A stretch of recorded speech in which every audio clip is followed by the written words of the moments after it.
Pra onde é que tu vai? Pra onde... Tu vai fazer o quê? Tu vai caçar madeira, cara? Lá vai ele caçar madeira pra fazer fogueira. Olha aí, o companheiro andando dentro da mata, procurando pau pra fazer a fogueira. Esse companheiro aqui é pesado. Como é que está aí, companheiro, na mata? Está tudo bem? Você já encontrou muito pau pra fogueira? Ainda não. Vamos lá, companheiro, a busca de mais pau. Agora nosso companheiro Nicolas vai procurar madeira para acender a fogueira. Essa aí não, Nicolas. Essa aí não. Essa aqui, ó. Essa aí, ó. Tá pro tio.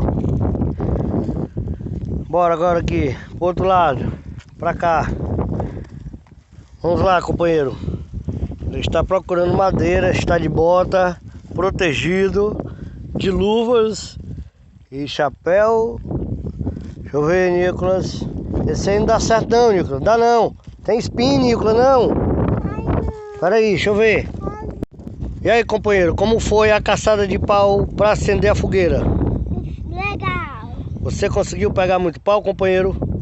Sim. Companheiro, como é que está suas pernas? Está bem? Uhum. Nenhum bicho pegou você? Nenhum. Nada aconteceu? Nada. Companheiro está 100%? Uhum. Vamos à luta acender a fogueira? Uhum. Vamos lá.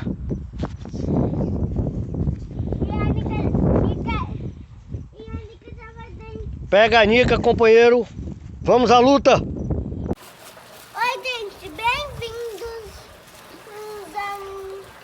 ao canal do Nicolas São João.